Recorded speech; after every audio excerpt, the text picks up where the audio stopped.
All right, we'll go ahead and get started. There might be a couple more that trickle in as we go here, but on behalf of the Fighting Illini Battalion, I want to welcome you to our third and final Day in the Life of a Cadet event.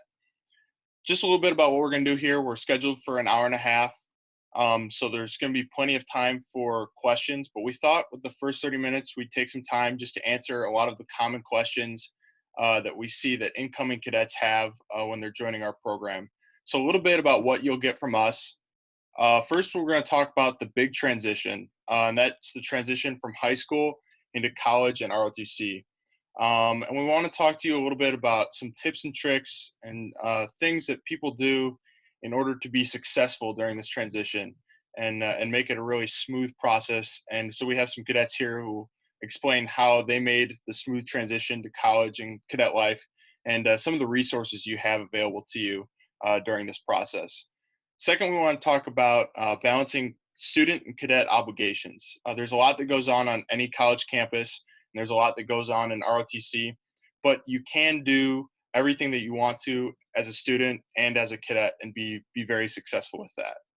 The third thing we'll talk about are some opportunities that ROTC has that maybe are unique to our program as a national organization that offers a lot of training and some unique clubs that you can't find anywhere else on campus.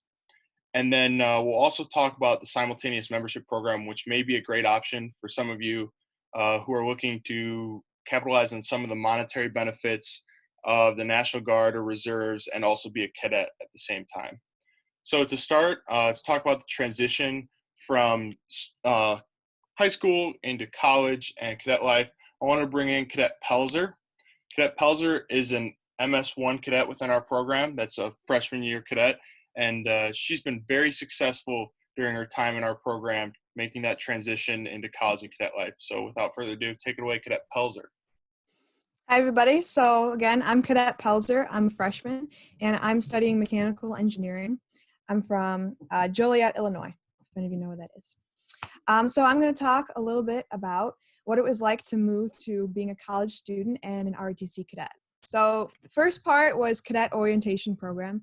That was 4 days before the start of the school year. So we got to move in before all the other students, which was nice. And the first thing we did was paperwork right after moving in all our stuff and an equipment draw. So we got all the uniforms and equipment we would need. And then a big part of COP was the physical readiness training, PRT or PT. And it wasn't super strenuous during the orientation program, but it was just an introduction to how the Army works out because it's different than if you're doing it on your own. And then the bulk of the orientation program was probably the Army classes. So it's teaching you basic stuff that you need to know before the semester starts, like how to properly salute, drill and ceremony, so how to stand in a formation, how to address cadre, stuff like that. If you're prior service or you did junior ROTC or anything like that, hopefully you'll have a good grasp of that even before you come here. And then we did a tour of campus, and I say tour in quotation marks because we're actually running all around campus. And it was really nice because we got our bearings before school, real classes started, and our squad leader was sort of a tour guide for that. So that was fun. And then there were a lot of other fun things we got to do. For example, we shot air rifles. We got to cross a rope bridge. We pulled a Humvee with a rope. And then my favorite was the climbing wall. So if you can see in the picture, in the Armory, which houses all of the ROTC programs, the Army has its own gym. And could you go back to the last slide? And we have a climbing wall, and we got to do that over the orientation program, which I think is really fun. And it's unusual for an ROTC program so it's a great resource. And then this whole thing was done in squads. So that's a group from 6 to 8 cadets. We're all freshmen. And then we had one upperclassman who was our squad leader. And so they were with us throughout the entire orientation program.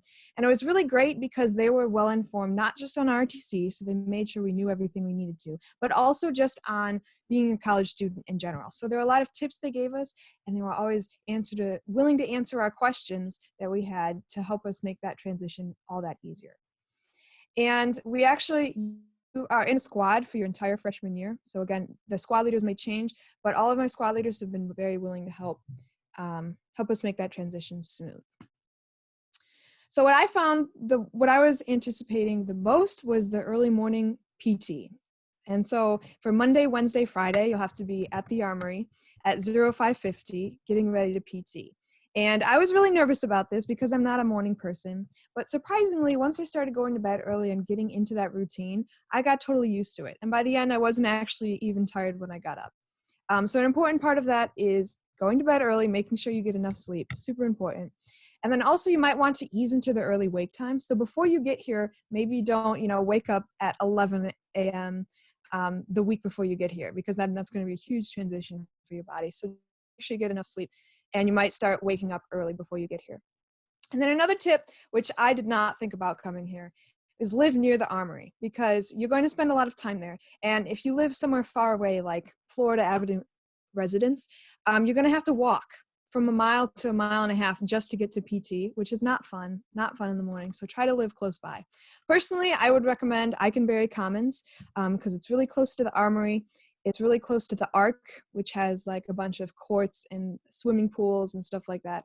And also it has decent food. All right, and there are a lot of cadets who live there, and I think it's a good community. So I would recommend, again, Eikenberry Commons, but regardless, definitely want to be near the Armory. And I want to say quickly, that picture, we're doing PT, but that's kind of misleading because it's actually during the daytime. And when PT starts, it is dark. It is nighttime, all right? So at the end of it, it gets lighter. But again, you get used to it, and it's not so bad after a little bit. And then now I'm going to give you a basic overview of what an average day in my life looked like first semester. So if it was Friday, we started out with PT, and then often we would go eat breakfast together, a lot of the cadets at the Ike, which again was really nice, good reason to live at the Eikenberry Commons. And then I would have anywhere from 2 to 7 hours of classes. That depends on what schedule you set up, what your major is. That's what my schedule looked like. And then factoring in 8 hours of sleep, which was always my goal, didn't always happen, but I was left with 9 to 14 time, which first of all, it's not free time because you have many, many hours of homework. For me, that was a huge difference. From high school, I did not spend a lot of time in homework. It was easier class-wise. So now you have to schedule your own time a lot more because all of it is up to you. So a lot of those hours went to homework, but then also some of it went to extracurriculars. So personally, for ROTC, I did color guard, push-up crew, scabbard and blade, which we'll talk about those a little more later. But I did 3 or 4 for ROTC.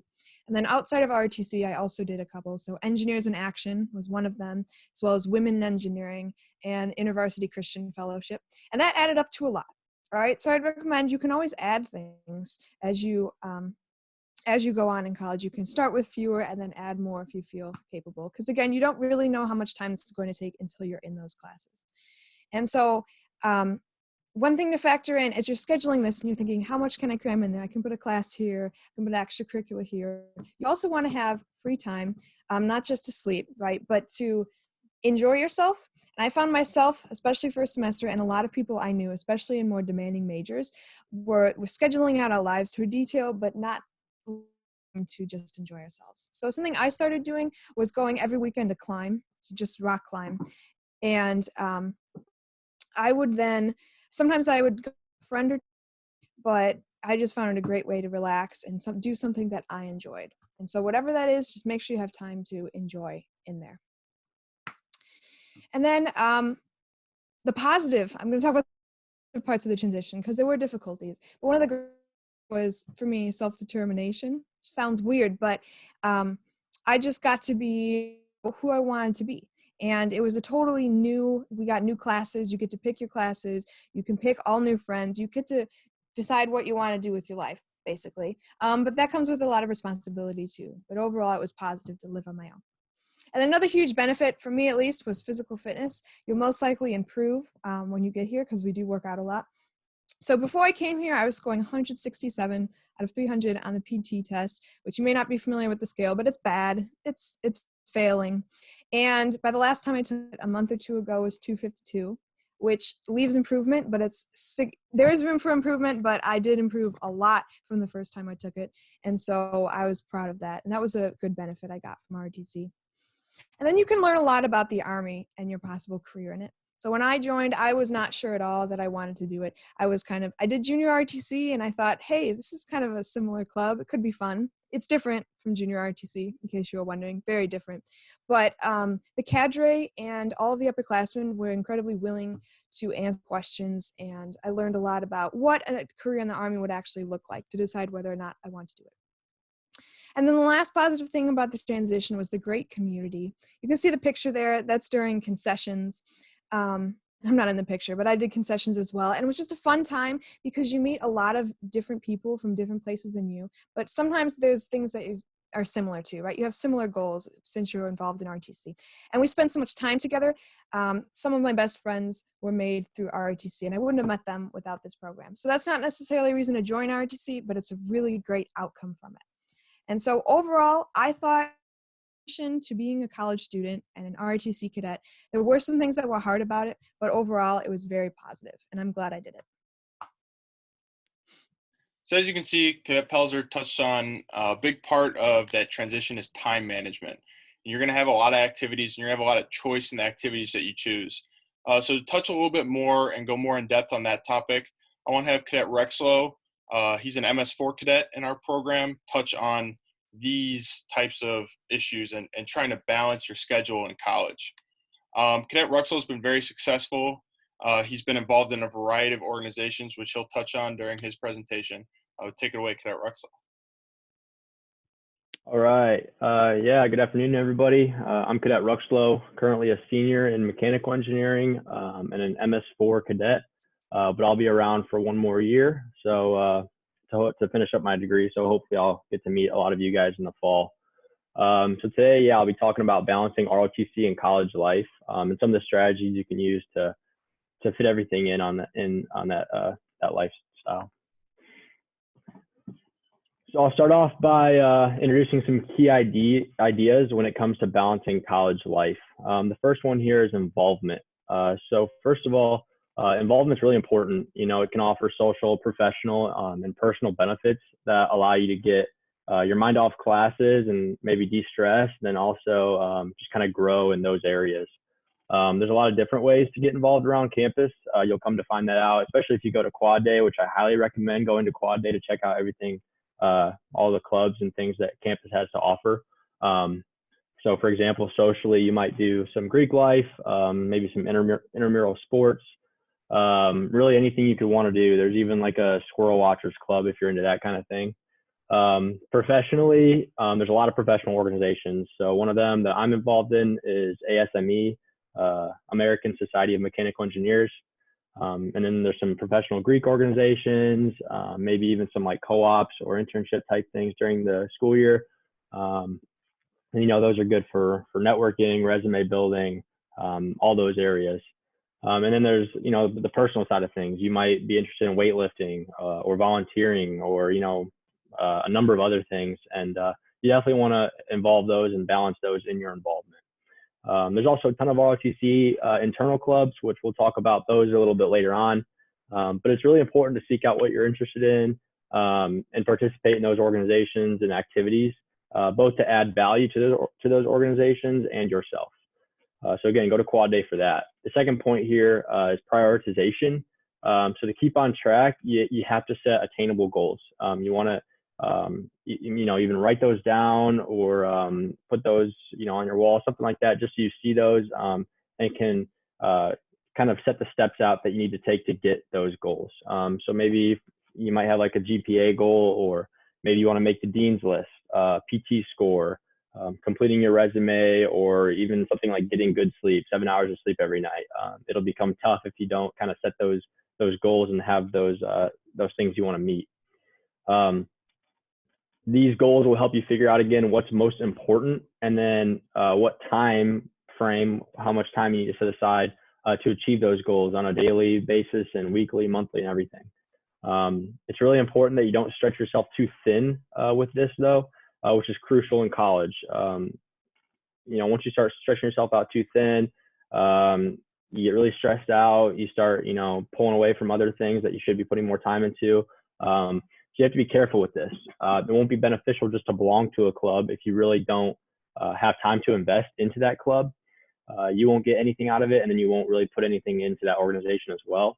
So you really want to choose what's important to you and invest your time into that. The third point here is time management. And with this, schedules are key. So I use Google Calendar. You can use Apple Calendar. You can even make an Excel schedule if you want to, but I would definitely recommend setting some type of schedule out in that way. So it allows you to block times for each task you must complete, like classes, homework, meetings, working out, and then you can even put like your PT and your sleep blocks in there, just so you know when everything's going to be, when you're going to take care of the task you need to complete in a day. And then as you go through that calendar, it's almost like a checklist to make sure you get all of those things done. And then stick to that calendar. So don't just put it there and let it, let the little line go down as the day goes on. Make sure to stick to those times that you set. This is something you'll want to master, this time management skill. And you will, as you work at it, you'll, learn some techniques and find out what works for you. But make sure you put time into, making sure your schedule is set and your time management is good there. So just something I kind of want to plug before we get to the next slide. Try things you're interested in now as a freshman.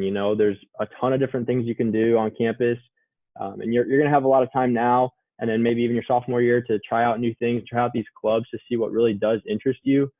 So then down the road, you can contribute more to those organizations that you became more involved in, maybe hold leadership positions, or maybe that just becomes your focus.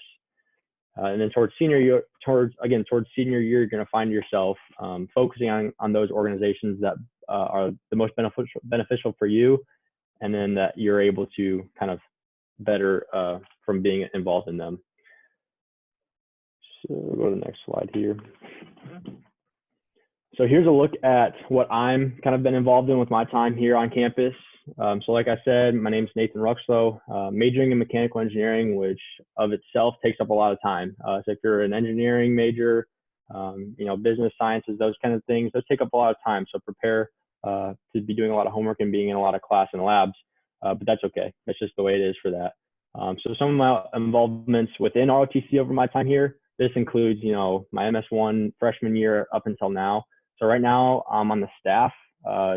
You guys might not know exactly what that is yet, but my role in the staff is basically to plan a lot of the events that we do in ROTC, plan and organize, the paper that tells us what to do and things like that. Other clubs I've been involved in, Ranger Buddy and Ranger Challenge, I've done for a couple of years. I'm not involved in that this year, but I did that freshman through junior year. Color Guard, I did that sophomore and junior year, and I was actually the captain junior year last year. I highly recommend Color Guard if you're interested in that kind of thing. We do Color Guard events for like D1 sports, so like the basketball games and the football games and those kind of things. It's really cool. Also was involved in Ruck Club and the push-up crew. So again, lots of involvement in ROTC, and we'll learn about more of those later. And then my involvement outside of ROTC. So in my time here, I've done a couple things as well, tried out different areas. American Society of Mechanical Engineers, as I had talked about earlier. I work for Caterpillar in Research Park at the University of Illinois, so it offers me basically an internship during the school year. I can work, 10 hours a week. I was in Greek life and a fraternity, Psi Upsilon, for a while, and then I also participated in my sophomore and junior year in the Formula SAE team, which builds kind of like a race car in engineering. But my point in putting all of these down is, as I went along, the amount of time I had and what was most beneficial for me and what I could put into changed over time. So, I had to let Formula go, and I'm not as involved in my fraternity anymore. But now, I put a lot of time into ROTC for sure. That's my biggest thing, since that'll be, a big part of my career down the road, as well as Caterpillar in my internship, because likely I'll, try to work for them or work for a company similar to them. So that experience is very beneficial for my future. So those are things I kind of tried out, and now I'm focusing on down the road. Here's a little sample schedule snippet. This isn't my exact schedule, but this is very similar to what mine looks like. I didn't want to put mine because it's even a little bit more disorganized than this sometimes. But you'll notice how, you block those events out. So PT's all in green. It keeps it organized. So you know that this is for ROTC.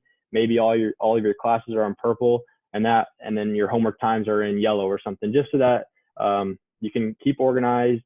You can use the time that you have effectively to get everything done. Thanks, Cadet Ruxlow. So as you hear, once you start balancing that calendar, you really can start to build up and grow your involvement, both outside of ROTC and within ROTC. So to talk about some of the opportunities to grow your involvement within ROTC, I wanted to have Cadet Span, a very involved cadet in our program, MS2, kind of touch on some of the different involvement that he's had and the different opportunities that ROTC provides both during the school year and during the summer. So take it away, Cadet Span. Hi, so my name is Cadet Span. I'm from Huntley, Illinois, and I'm a consumer economics and finance major. So a big thing is if you guys join the University of Illinois Army ROTC, you're gonna have a ton of opportunities to have fun, get fit, and to compete, volunteer, and build military skills. So as you can see here, you're gonna have a whole list of things that you're gonna be able to do voluntarily throughout your whole ROTC career, basically all 4 years. But the only things that are mandatory in your, like, as long as you're in ROTC, are gonna be your 1-hour PT sessions on Monday, Wednesday, and Friday, and your 1-hour military science class for about 2 days a week, sometimes 3. And then you're gonna have your 2-hour labs on Thursdays. So your labs and super labs are going to be your weekly applications to things you learn in classes. But outside of that, you have all of these clubs and opportunities, which is going to be extra things that you can practice, you can learn different things, and you can work on that list that I gave you earlier of just having fun, getting fit, and volunteering, stuff like that. So even more than this, we have some opportunities, which are going to be like specialty schools, such as airborne and air assault. Those are given directly through the Army. So you're going to get a slot from the brigade, the ROTC brigade, and they're going to hand that down to us if you earn it. So you really have to work hard to get it. And then you got the opportunity to train with a group of actual people in the Army. So it could be people in ROTC like you, but it's often going to be enlisted personnel and officers that could be completing the program. So that's airborne, air assault, and you also have, we have mountain and jungle sometimes too. But you're also going to have language programs, military exchange programs, travel programs, and internships. So this list sounds really big, but don't be discouraged because you're going to have plenty of time to look at all of this and get information during the town hall meeting. It's going to be one of the first things that we're going to do that's going to describe all of these things in a little more depth. And you're going to have plenty of time to talk to people about them. So a big thing for me is my personal experience in the club or just in ROTC and all the clubs within it. I feel highly involved in a Fighting Illini Battalion, and it's really rewarding to me because I participate in a lot of these clubs and events, but it's really kind of helping me build my interest for a military career, and it's going to be huge for anyone else to be interested like me. So, I mean, obviously, if you come to do a ROTC in any college, you're going to be very interested in the military, but it can really help you build just in case you're on the edge. If you find things that you're interested in, you have to realize that the military has so much more to offer than just the things that you see on TV, just things you see in movies, and just the things you see from like recruiters.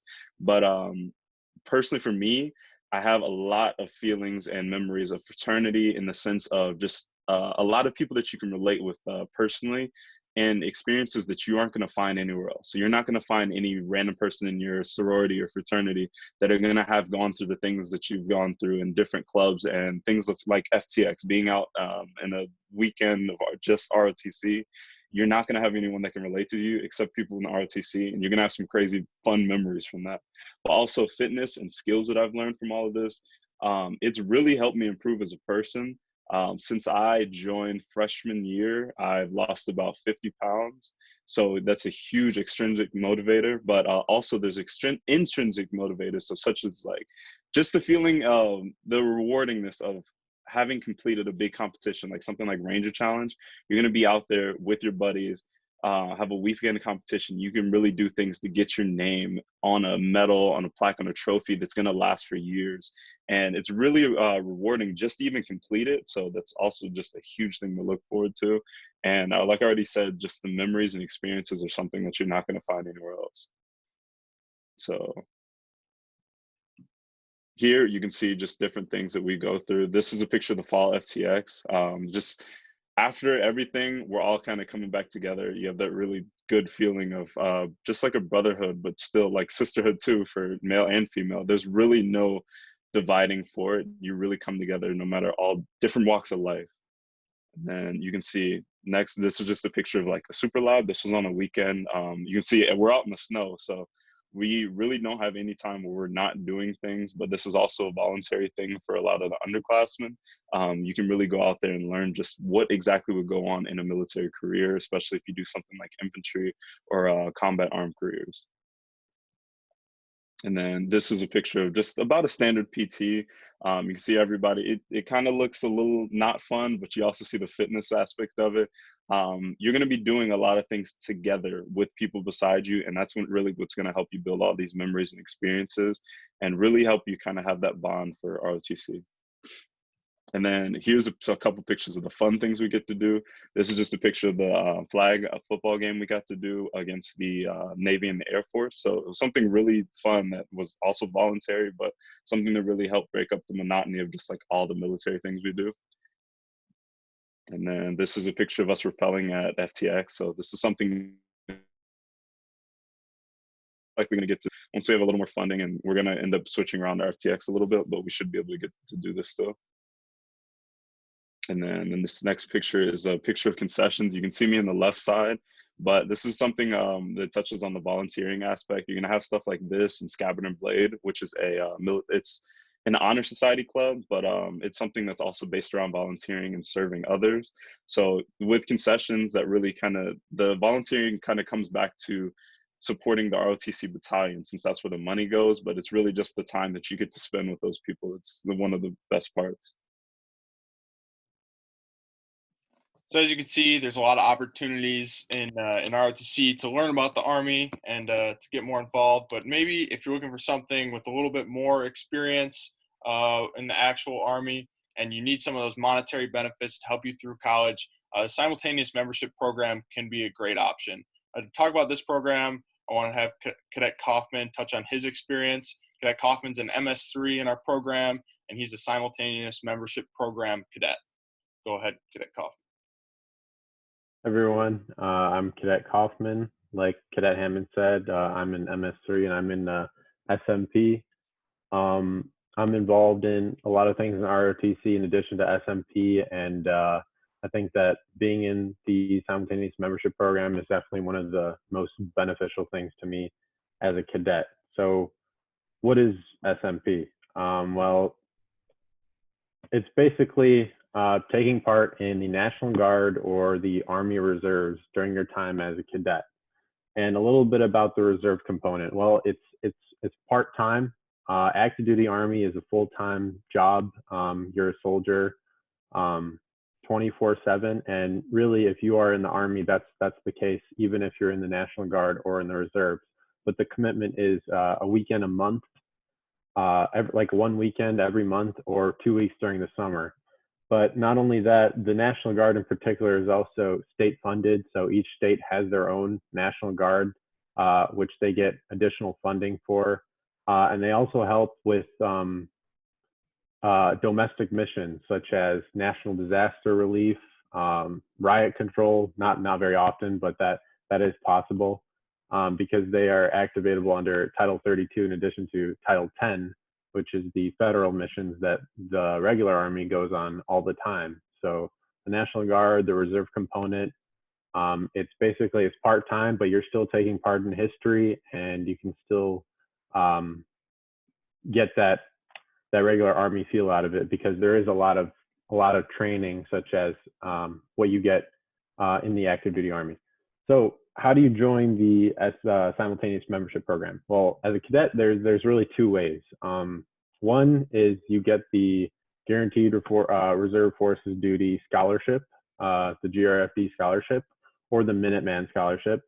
And what these are is basically you're contracted, and after you graduate, you are going to be an officer in the National Guard or the Army Reserves.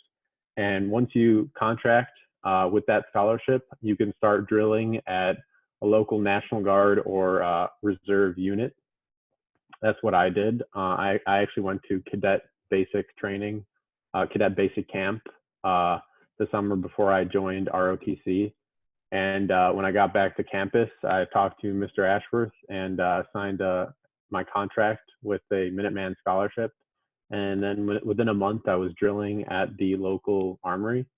Or you can go to basic training over the summer and join the National Guard as an enlisted soldier, which many cadets in the ROTC program have done. It's actually more common to do that. We definitely have quite a few that are in the National Guard that are drilling and that are in SMP. Just in my unit alone, there's 3 other cadets that I'm involved in with ROTC. So it's definitely very close to home, so to speak. It's not sort of far out there.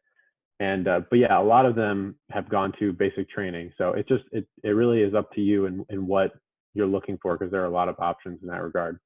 So what is the Guard like? Well, the commitment, like I said, it's a weekend a month and it's 2 weeks over the summer. But if you're feeling like that might be a little too much and a bit overwhelming, it's really not, because ROTC does take precedence over the National Guard because you are a cadet first. And so if there is a conflict such as FTX or Super Lab, then whatever you have going on in ROTC is going to take precedence over that.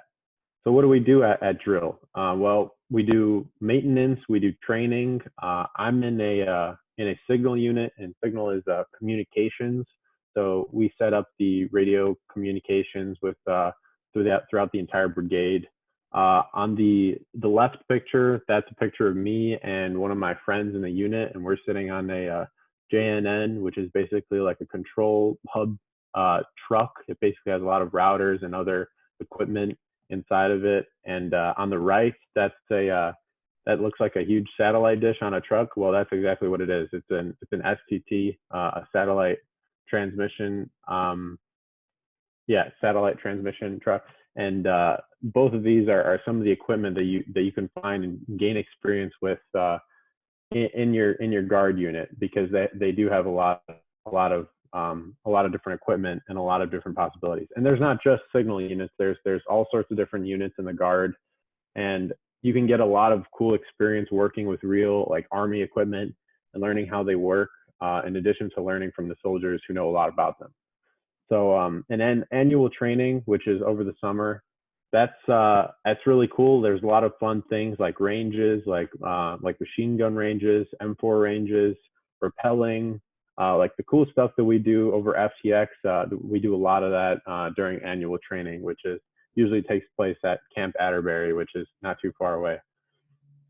But some of the real benefits of being in the Guard and being an SMP cadet is you get that experience working with enlisted soldiers, which you don't see too often in ROTC, because we're all officers in training, but you don't really learn a lot about working with enlisted. And if you're in the Guard and if you're drilling at a unit, you'll get tons and tons of experience working with soldiers and making friends. And there's a lot of really cool people in the National Guard, and it's good to put your foot in the door early and start networking early, because it really matters who you know, because that can really help you in the future. And you also get a lot of additional leadership experience. And ROTC is it's really just a leadership training experience, and it really is. And as a cadet in the National Guard, you do get plenty of experience leading actual soldiers, doing important things, and having projects that you're overseeing. So yeah. What are some of the monetary benefits you can get from the Guard? Well, $329 for every 2-day drill you have over the weekend. That's E5 pay, so that's sergeant pay when you're a cadet. It's a good chunk of money for honestly a pretty good time, in my opinion. You also make over $1,000 going to annual training over the summer.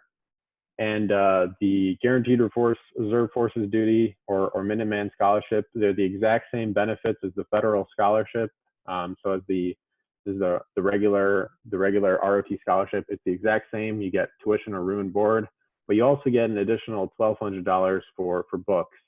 And I can definitely say that definitely helps a lot, because there's a lot of additional costs that you won't be expecting when you get to college that have to do with your classes, whether it's lab or it's your major. There are a lot of additional costs. So I really think that the SMP program is a good program, not just for the monetary benefits, but also for the experience. And I can definitely say that I've made a lot of friends at my unit, and I've also strengthened some friendships with cadets that are in my unit. That's all from me. Thank you, Cadet Kaufman. So kind of just to review and wrap things up here, transition from high school to college and into ROTC is a big one, but we have ample resources and there's plenty of people there and the cadre are there to help you out in that transition and make it a smooth one. And with that transition, there's a lot of opportunities that come both on campus and in ROTC, and you have an opportunity to be involved in all of those that you want to.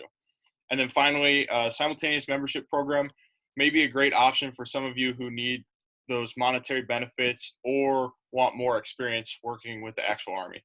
So in conclusion, we really hope that you join our program. If you have more questions, you can contact me, visit our website. We have a Q&A forum. Follow us on Instagram, friend us on Facebook. I'll send out these slides tomorrow morning, and these three kind of links here, you can access those different accounts if you want to see more about what we do. But that'll conclude our formal presentation, and I'll open it up for questions.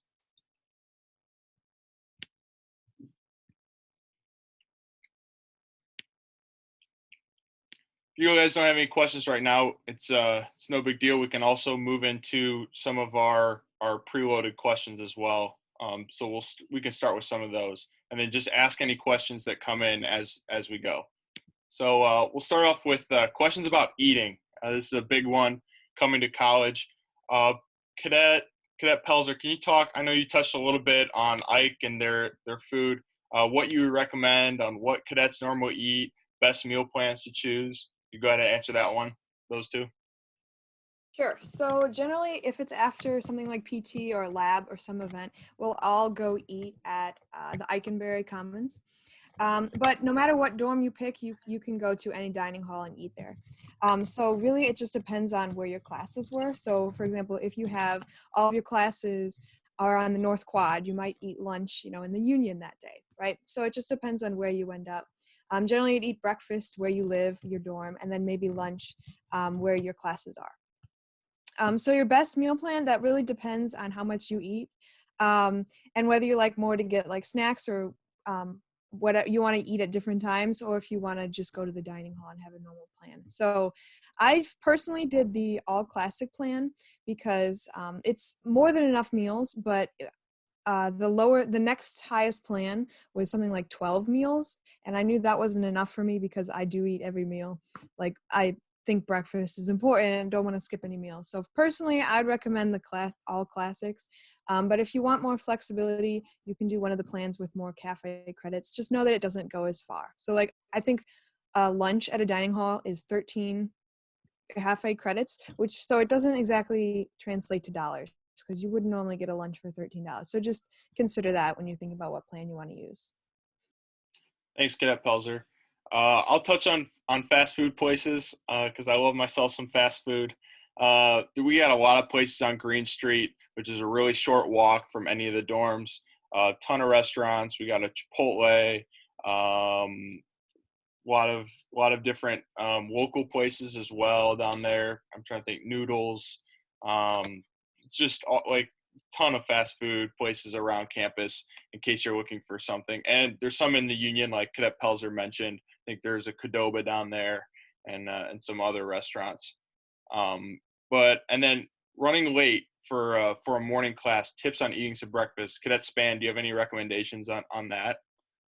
So for running late, I'd say personally for the meal plan too, getting that 1045 is really going to help you use those credits to kind of stock up on things that you could, eat for breakfast. So for me, I usually don't eat 3 meals a day. I eat 2, and that's about right for the week, those 5 days of the week. So then I really have the rest of those credits to save up. And I can buy like fruit packs. They have like little Dole fruit cups. They have like fruit smoothies. Another thing that I do, protein shakes. So I do like almost a meal replacement shake as a protein shake, and that works perfect for me. So I'm a bigger guy too, so maybe you could like downsize and get like a cheaper protein shake, and they have those at the cafe too, and those are perfect. Mm-hmm. Some mornings after PT too, we have a Valor rep. Valor's basically kind of like a club for cadets who are wanting to kind of follow their faith through their time as a cadet. But he offers Pop-Tarts and water after PT. So that's a great option. I know some cadets do that as well. And that's just free to any cadet who wants some. So that's another possibility as well. We'll move on to some questions about moving onto campus. Cadet Pelzer and Cadet Spang, can you guys kind of, as most recent to this process, talk about dorms and finding a roommate in that entire process? These kind of 3 questions. So moving in earlier, you guys do as cadets, as long as you do the COP program, which you likely are, as long as you sign up before the registration for like the fall semester, you're going to move in about 3 days earlier, Pelzer, that's correct. And you're really going to have that weekend basically to get used to ROTC and to move in completely. So you see the rush of everyone else moving in normally, and you end up being pretty grateful for that. And then as for the best places to live, Cadet Pelzer already touched on this in her slides earlier. Really, the Eikenberry Commons is a great place. So you guys are probably going to get your housing contract soon, or you'll see the time ticket to where you'll register during the summer, something like that. But the Eikenberry Commons, perfect place. It's like right next to the Armory. I lived at Bousfield last semester, and that's like the furthest dorm basically from the Armory, and it's about a 5-7 minute walk, and that's still way better than going all the way from like FAR, the Florida Avenue Revenants, or Pennsylvania Avenue Revenants. That's like 15-20 minute walk. But yeah, it's rough, and those people usually try to buy bikes and stuff. So definitely Eikenberry Commons. Pelzer, do you want to touch on the roommate? Or? Yeah, sure. Yeah. So my roommate was random. I didn't want to room with anybody I was already friends with just because I wanted to meet someone. So I ended up getting, I think it was the last spot in all of Eikenberry Commons. I just picked it, and so my roommate was completely random. But you can also do it by filling out like a roommate survey on the housing contract, and then that way you can get matched with people who are similar to you. So like they might get up at the same time or have the same like organizational level. And so yeah, there's also like you said, Facebook groups and stuff like that to find roommates as well. Cadet Ruxel, I know you have some experience too with private certified housing. Do you want to touch on some of the private certified options as well? Sure. So there's Illini Tower, which is kind of right by the Armory, and as well as Bromley's right up the road from the Armory. I'm actually going to be an RA at Bromley this next year. So if any of you guys are kind of looking at that route, feel free to reach out to me, or even if you're there next year, we can do breakfast together or walk to the Armory together or whatever, things like that. But those are, good options. If you're looking at that route, you get a little bit more freedom with, like a suite with a bathroom. It limits the places you can eat. So like if you live at Bromley, you can pretty much only eat at Bromley, or same with the Illini Tower. I see a question about Armory House. I'm not sure if any of you guys have experience with Armory House or not. I do not have any experience with Armory House, but I know they do offer that $2,000 scholarship that we've been talking about for ROTC cadets. So you can get $2,000 off your housing at Armory House if you choose to live there. That's a good option. And hey, Nina, since you asked on that, all you have to do is, go online, type in Armory House so that you're working with them, and just let them know that you're in Army ROTC. They send a request on your behalf to us, and we say, yeah, she's part of our program, and then you get the discount.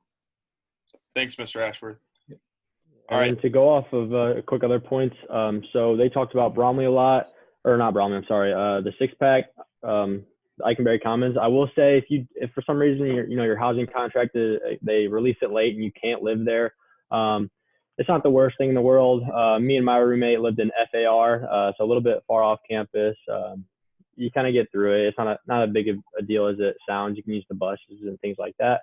And then roommates, my roommate was actually someone that I knew was doing ROTC. I didn't know him that well, but it turned out to be a really good option because, we were both getting up at the same time and kind of making the same trips to the Armory. But we're majoring in different things, so we still got our time apart. But he's still one of my best friends. I'm actually rooming with him this year in an apartment now. So, yeah. I see we got a couple questions that came in through the chat. One is, how is COVID-19 affecting battalion operations at the moment, and are there possible dates in place for that physical classes will resume? Does anyone want to take a stab at that one? If not, I can. Yeah, I could take it since I'm doing like the planning stuff as the S3. So for battalion operations at this time, basically we've ceased any type of in-person operations. So we're not doing any like lab training or PT sessions. We still are doing our classes online. So our class with our military science instructor, we meet for my class, we meet twice a week for about an hour each time, and talk about the same topics we always did in class, except for we're doing it on the computer. So not too much different there. But yeah, so I mean, it really puts the responsibility on our cadets in the program to work out on their own and study the material, the leadership material and the tactics and things like that we studied during the year on their own, so that they're still progressing in their career through the program. As far as possible dates for physical classes to resume, for U of I right now, we're done through the semester, so we won't be back in physical classes until the fall. Actually, even the summer classes this summer have been announced to be online only. But at this time, I'm sure we'll be back in the fall unless there's something that pops up with the COVID-19 affecting that as well. Hopefully, there's not like a comeback there. But as far as we know, we'll be back in the fall, and we'll be full speed ahead. Same type of thing that we've always been doing. So not much should change come fall for that. Thanks, Cadet Ruxo. All right, moving on to some of our more of our classes.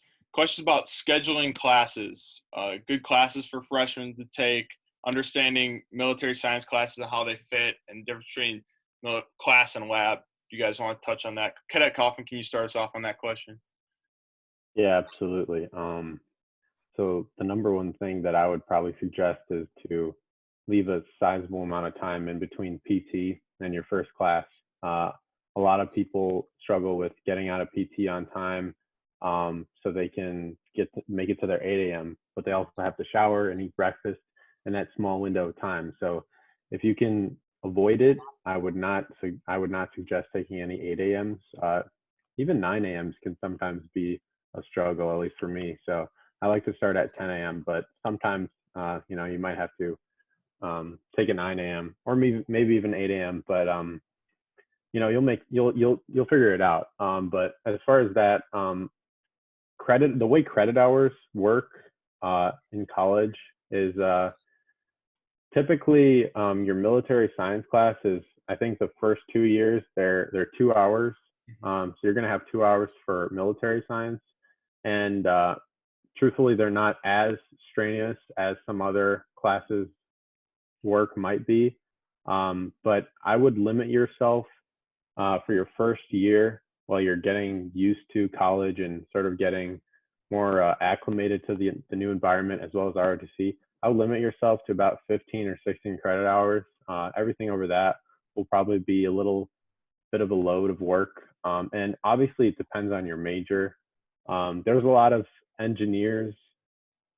Can you guys still hear me? I just think my microphone just changed. Yeah. You're actually a lot clearer. Oh, okay. Cool. But yeah, there's a lot of engineers and STEM majors in ROTC. So if you do have more of a that type of major, you can definitely make it work. Like I said, there's a lot, like Cadet Ruxlow and Cadet Pelzer, as well as myself, we're all engineers, and we can make it work. And those classes do have a lot of work, but you also have a lot of peers in ROTC that can help you, and there will be a lot of freshmen in those type of classes as well. But also in terms of gen eds, there are a lot of fun classes. If you do need gen eds, there are definitely a lot of fun classes to take as a freshman.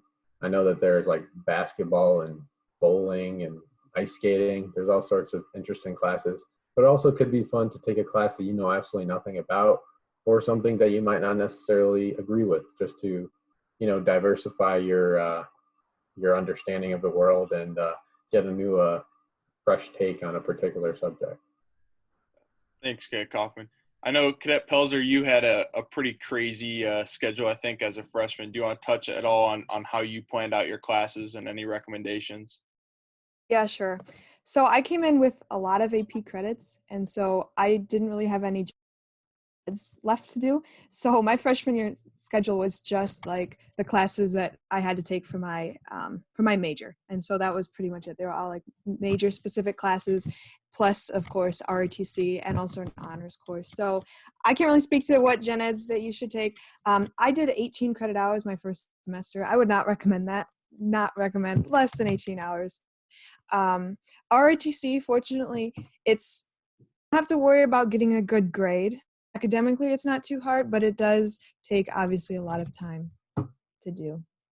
And then also for the last question, between military science class and lab. So the class portion is a week for an hour, and that is just like another academic class. We do have tests, we do have a final, and academic. So memorization of stuff, whereas the lab is more hands-on what we've learned in class. So for example, how to clear rooms, or we just before we all had to go home for COVID-19, go to the Police Training Institute and shoot M4s.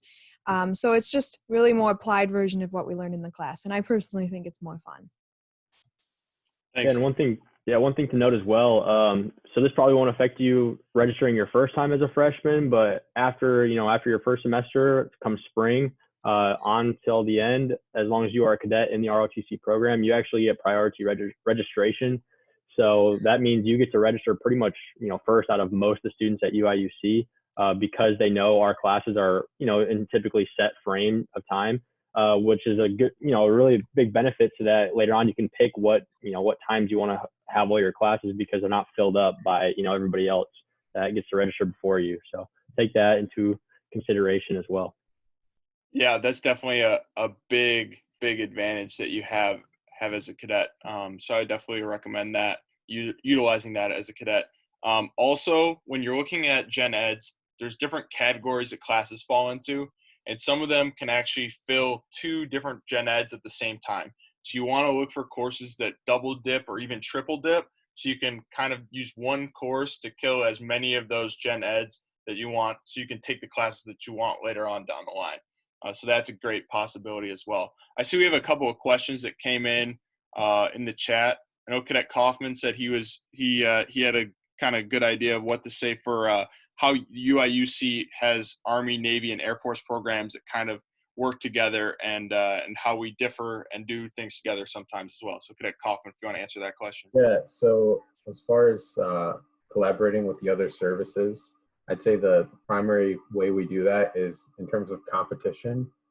We typically, other than sharing the armory floor with them, we typically don't really collaborate with them for ROTC related events that have to do with like content such as tactics or training for camp, stuff like that. But we definitely compete with them for like PT. We have a thing called the Tri-Service Tournament, where every semester the Navy, the Army, and the Air Force will get together, and it's a really good time. There's definitely a lot of cadets in our program that show up and really put their physical prowess on display. I know that Cadet Span is a heck of a monster when it comes to hitting bench press. So there's a lot of cadets, and it's a really good time, and you can volunteer and participate, and it's pretty fun. And I was actually in charge of organizing a basketball game with the Air Force, and that was definitely a good time too. We have basketball games, football games. We had a hockey game a few semesters ago. So there's a lot of stuff outside of ROTC like time, like PT as well, just like fun sports and competition, stuff like that. So it's definitely more of a competitive atmosphere, but obviously a lot of ROTC cadets within the services know each other. So it's not like we hate each other. We're definitely friendly, but it's a good time. It's more like friendly competition. Yeah, solid competitive environment. And in case you're wondering, yes, we did put on, or not me, but some of our cadets did put on full pads and play a hockey game against other cadets. So that was pretty wild. I see we have another question about. Wait a minute, I got something on. And who typically wins those competitions? Definitely us. Okay, just wanted to make sure. I was going to say, there is some other areas that we kind of coordinate with them that are less competitive. There's a couple clubs that will kind of work together. I know Valor, it's a tri-service club, as I think Scabbard and Blade is also a tri-service club. Is that correct? Mm-hmm. So if you are interested in communicating with the other services, that's a good way. We also do an award ceremony every year where it's tri-service. And then occasionally we'll do our kind of Army balls, like our dining in, dining out celebrations. Every now and then those will include the other branches as well. Yeah, and with sometimes tri-service color guard, things like that. So there's a lot of work that we do together, and then but we also go our separate ways at times as well. Speaking of Cadet Span's bench press, I see there's a question about what to practice and study for ROTC before the fall semester gets going. And I know Cadet Span probably has some recommendations, not so much on bench press, but on running. Do you want to touch on that a little bit, Cadet Span? A huge thing for me was kind of getting adjusted to like comprehensive fitness. I played football throughout all of high school. I played like ever since I was like 6 years old. So I mean, like all I was used to was that football fitness of just being strong. And then we have other cadets who are used to just different types of fitness. So we have Cadet Raven Joe. You guys will meet him if you guys join. He ran cross country in high school, and I mean, all he was used to was just running. So then he came, and we were kind of both sides. I mean, different sides of the same coin of just coming and not having that comprehensive fitness of trying a little bit of everything. If you know what I mean, you really have to try to look into like military-based workouts, a PT session. I mean, physical fitness that you already understand possibly, but you got to make sure that you really understand that you're going to have to run. You're going to have to have your strength. You're going to have your agility. It's got to be a little bit of everything. And then on top of other skills that you should use or try to learn, there's not really anything that you aren't going to learn that you're going to need. You could really come as a blank slate other than fitness, but you should really just focus on different things that interest you in the military per se. You don't really have anything specific that you need to worry about though. Yeah. I would like to add though that as far as things you can study beforehand, it's definitely like extra and not required at all, but something that definitely helped me like put everything to perspective and just understand like ROTC and the Army a lot more is reading books, especially like those that have to do with history, and just like learning about what people in the Army went through in the past. It can really put everything into perspective and really just make you like grateful and have a more positive outlook about ROTC in general and your future if you so choose to become an Army officer one day. Mm-hmm. Another thing kind of on that point, if you're interested in what books we kind of read as cadets, we do have a battalion reading list. And if you're interested, you could just contact me and I can send that to you as well. And then I see we have another question that came in here regarding the different schools of the Army. When would schools like Air Assault, Airborne School be happening? Are there certain requirements that must be met, or is it just based on the OML? Cadet Ruxlow, Cadet Kaufman, kind of as upperclassmen, you guys want to kind of touch on this subject a little bit? Yeah, sure. So yeah, like it says, we have Air Assault School, there's Airborne, some other types of schools like mountaineering, there's some things like that. So those typically happen in the summer. There's occasionally some winter slots that pop up, but typically those are in the summer. For the slots we get as a battalion, so we'll get maybe one or two of each here and there as a battalion. So just University of Illinois ROTC, and typically those are based on our OML, which is the Order of Merit list, basically where you rack and stack rank, if you will, against other cadets. So that includes like PT, GPA. The clubs you're in, things like that. The cadre won't just base it on if you're a 300 PT scorer or not. They might look at your other areas of participation as well to consider you for those. But then there's also ways to get it through like Ranger Club. If you join the Ranger Club and you go to the Ranger Buddy competition and you and the Ranger Buddy that you're with win, you guys get, I think, an Airborne slot that one of you can go on. So there's other, resources to go to get those slots. They're a little tough to get. So if you're interested in those, you really have to kind of be on your game, be really good at PT, have a good GPA. And then they typically, I believe, you'll go on those from our school at least after your MS2, so sophomore year, second year in the program, or MS3 year, your junior year. Mm-hmm. Yeah, I don't know if you have anything. Yeah, go ahead. Ted Kaufman, do you have anything or? Yeah, I was just gonna say that it's like, yeah, it's definitely tough. It probably is more based on the OML, but there are several cadets in the program that have gone to air assault or airborne, Cadet Hammond included. So it's definitely possible, and there's definitely a lot of opportunities, but you definitely have to, make an effort and really work on PT or stuff like that, and even just showing huge improvement can be something that really is a deciding factor of sending you to that school.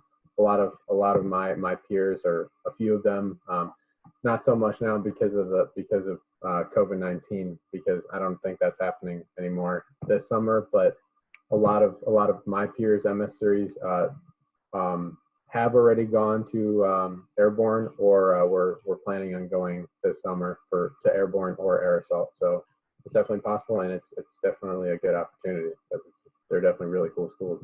Mm-hmm. Yeah, just to clarify something too. There's when you talk about OMLs in ROTC, there's kind of two ones that you could be talking about. So there's a local OML, so the OML within the Fighting Illini Battalion, and that's something that the PMS kind of racks and stacks all the cadets in.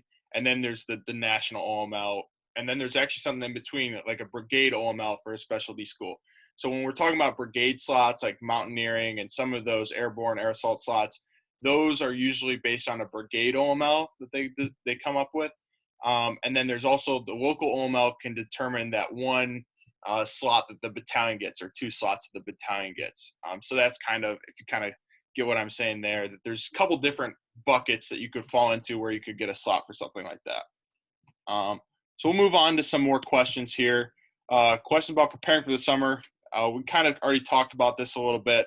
I'll just reiterate something here that I think prospective cadet Ortega is going to get sick of hearing me say this, because she's been on here hearing all the different cadets talk the last couple of days. But really, your freshman year is about being at the right place at the right time in the right uniform.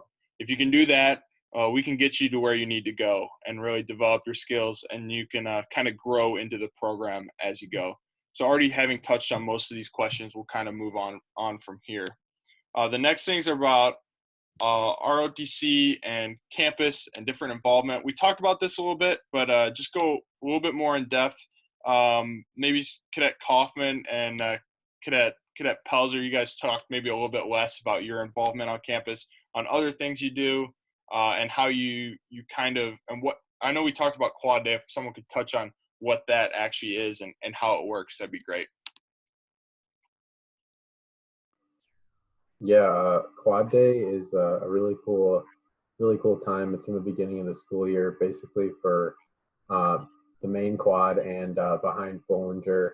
Every single club in the universe comes out and sets up a booth, and there's just so many options from every single fraternity, if Greek life is something you're interested in, every single academic club or social club, or all sorts of things. Like Cadet Russell mentioned earlier, there's squirrel watchers, and there's October lovers, and there's everything under the sun. So if you're interested in a particular thing, there's definitely a club for it, and it's a really cool time. And even if you don't plan on joining a club and you just want to devote 100% of your time to ROTC, which is fine, you can still go, and it's still really cool because there's a lot of cool things to see, and there's a lot of cool things on display. Yeah, and I would actually recommend being involved in other college activities besides ROTC, because ROTC is a great program, but it's one specific, very, very focused on the military, right? And I think it's nice to experience other aspects. So it could be related to your major, or just something fun like jousting club or something. But you can definitely be involved in other activities in ROTC. And Greek life as well. I'm not personally involved, but there are a lot of cadets who are in that as well. Really, you can do however much you want to. You just have to decide what you want to devote the most time to. Mm-hmm. And then also about making classes on time. It is a big campus. Sometimes I've got to admit there's some classes I'm just late to because if they're super far away, especially like on the engineering campus is far away from everything else. So getting a bike really helps with that, and also learning like how the buses work. You should be able to make most of your classes on time. So. Yeah, when it comes to making classes on time, the number one way to do that is to schedule your classes in a smart way. So familiarize yourself with the buildings on campus before you schedule your classes. Go on Google Maps and search all the buildings, and before you schedule your classes, it'll tell you exactly the location, and it might take some time, and it does take a while, but it's important because it'll definitely help out a lot. So if you have a class on the quad, you definitely don't want to be going from the quad all the way back to the engineering quad and then all the way back down to the south quad. If you can, try to schedule your classes in a way so that you're sort of moving yourself linearly throughout campus, so you don't have to rush back and forth. And like I said, just go on Google Maps and search those buildings, and then find out how far they are away from each other. But there's a bus system, and that bus system is huge, and I would definitely get an app. There are a few apps out there. You don't have to do that right away because obviously there's still some time, but the bus system is huge, especially as a freshman living at Iconberry Commons. And then just familiarize yourselves with the different like colors that the bus routes are, and then within a week or two, you'll figure it out. It might be kind of confusing, but that's super helpful when it comes to like making classes on time, and you'll probably be using it throughout your whole 4 years here. Definitely. Make sure you know the difference between north and south on the buses. As Cadet Pelzer was saying earlier, sometimes you're just late to a class and you can't help that, but you also have to realize that you're in college now. So you're going to have professors and TAs that are going to understand that. I mean, if it's a huge lecture or something, they can't stop the lecture for you, but just giving them the heads up of something like participation grades or something like that, you can easily just do something to work around that with them. You can work extra with them later, or just you would be forgiven for it. Mm-hmm.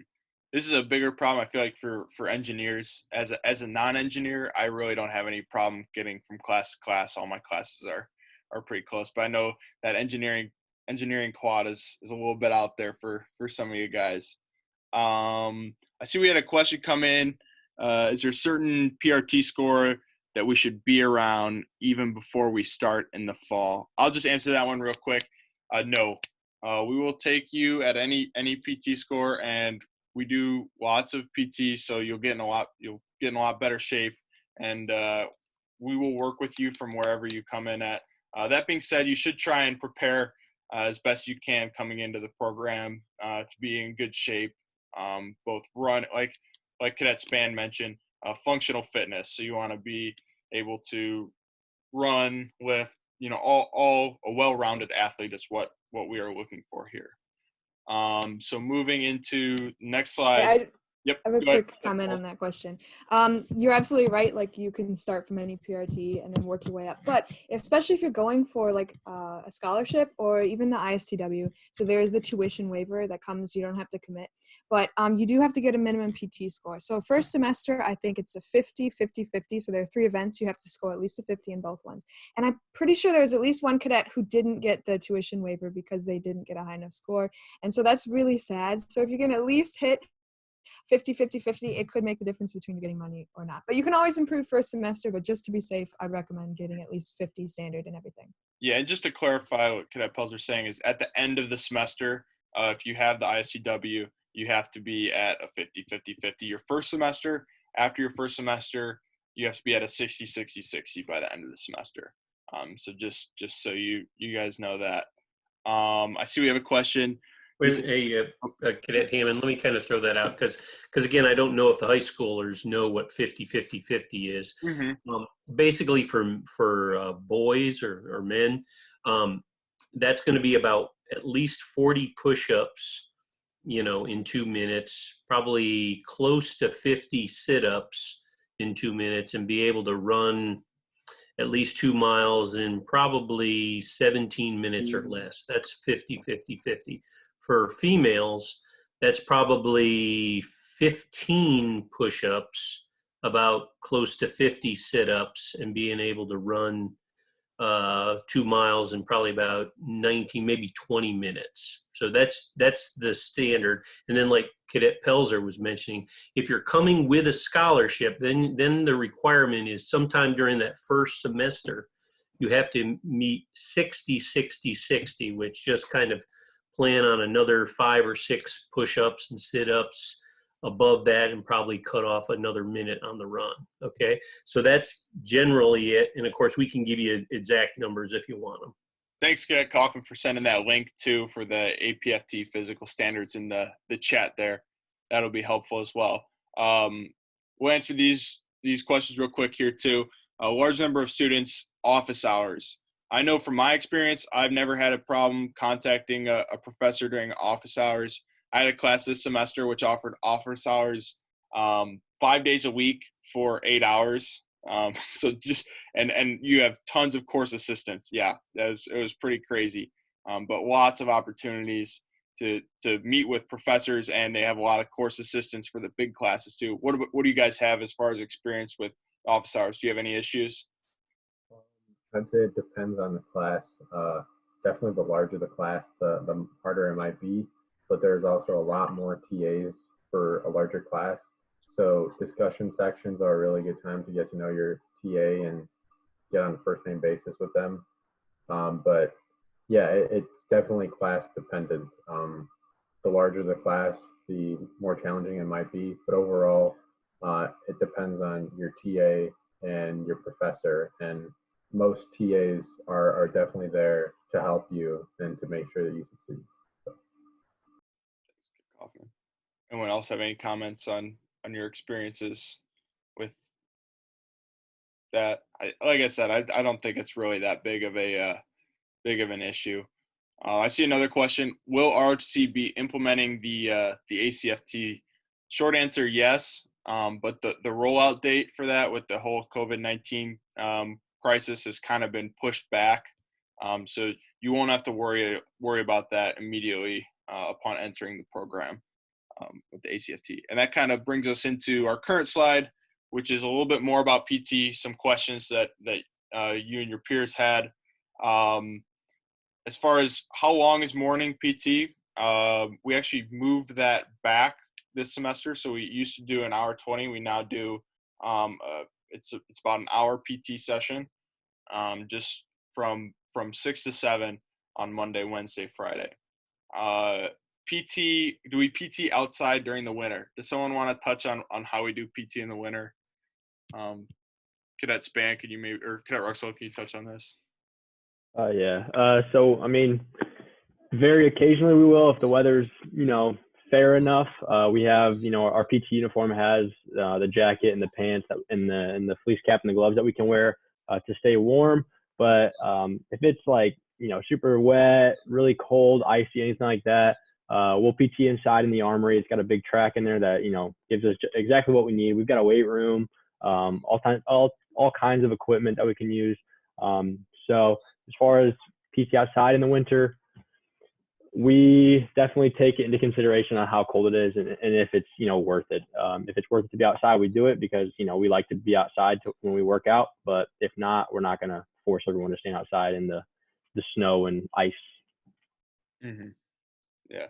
Cadet Span, do you want to touch on getting graded on physical fitness and passing your PT test?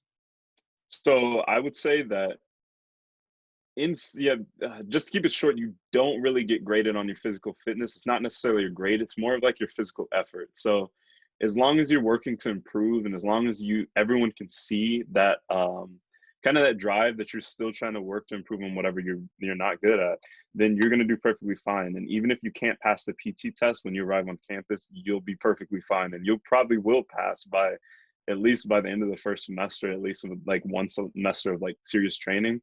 I knew 2 cadets actually my freshman year.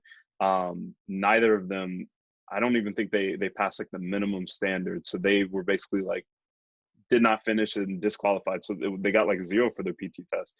And both of them went on to pass. And now one of them is contracted scholarship and everything. Other one's not in the program, but still like you definitely can do it. And you don't really need to get worried or be worried about any type of grading for your physical fitness, as you'll get better at it and you'll be perfectly fine. Yeah. As an upperclassman, it's maybe 10% of your overall grade for your military science class, but it's really a small portion, and it's not graded like out of 300. So it's not like, oh, I got a 250 out of 300, I'm doing so bad. It's like there's different buckets that you can fall into. Usually above like a 270 is like an A, and then like 270 to 220, maybe A minus, just like that. So it's not difficult to meet the standards when you are graded, even for your physical fitness. All right, moving on to the next slide here. We got cadet questions on cadet organization. I know I get this one a lot, is how many students are in Army ROTC. We have about 100. So just so you guys have a ballpark number of how many cadets are in our program. And then rank structure. Does someone want to touch on Cadet Pelzer? Can you touch on rank structure a little bit for ROTC and how it works? Sure. So freshman year, your rank doesn't really matter at all. You might sometimes get a rank, but for the most part, we're just private. But above that, basically your rank is assigned based on what job you do. So typically a second year will be a sergeant, and they'll work as a team leader. So in charge of like 2 or 3 other cadets. And then past that will be a squad leader, which is typically a third year, and they'll be a staff sergeant. And then you kind of go up from there. So it goes from team to squad to platoon, company, and then the whole battalion. And so basically, depending on what your position is, you'll have a rank. Typically, again, first years are just squad members, second year, team leader, third year, they're going to be the main leaders. And then the fourth year, you're kind of staff, so more working behind the scenes. Mm-hmm. Yep. And then we talked a little bit about expectations for new cadets, just being right place, right time, right uniform, and you'll be good to go. And then how do SMP cadets fit in the program? It's pretty much streamlined. As an SMP cadet, when you fall into our formation, you're gonna fall into the same rules. So, as a freshman, you'd still be a cadet private per se, and then as you move up within the cadet organization, you change cadet ranks as you go. Moving on, this is our last slide. Questions about ISTW. And for ISTW questions, I bring in Mr. Ashworth just to talk about ISTW requirements and what that means for the program and how it works. So if Mr. Ashworth, you could touch on this, that'd be great. Sure. For most cadets, they're looking to get scholarships. You can also sign a contract as a non-scholarship cadet and still get a monthly stipend to be involved in the program.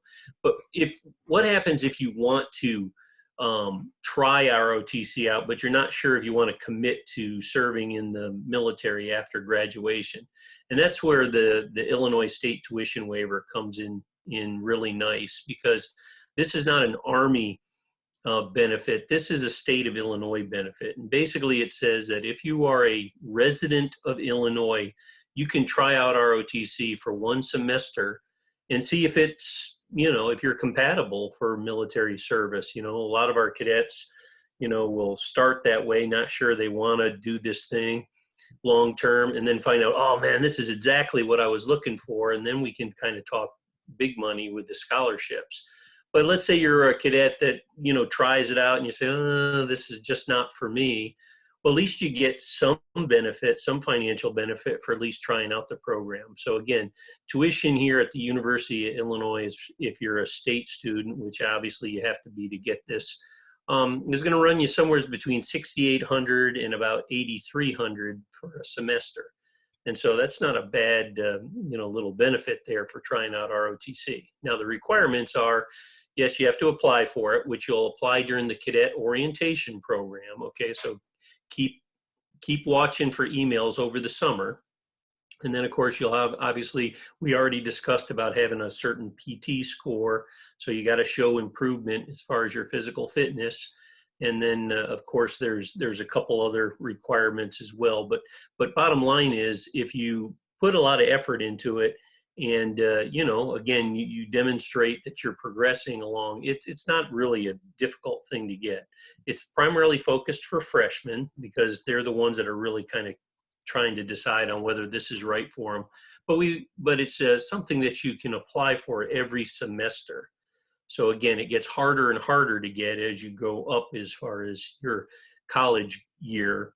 But again, we have sophomores that get it every now and then, and things like that. So again, if it's something that is of interest of you, yeah, just go ahead and try it out. We only have limited numbers, so it's not for everyone. But bottom line is, we do our best to try to get the new students at least this opportunity to give a ROTC a shot. Did that answer the question, you think, Cadet Hammond? Yes, thank you, Mr. Ashworth. Yep. So kind of concluding on that note, I want to thank you guys all for coming to our Day in the Life of a Cadet event. It's been great having you guys, and I hope you guys got something out of this. I'll stay on the net a little bit in case you guys have any last-minute questions. But other than that, we really hope that you join our program, and we look forward to seeing you next year. Thanks.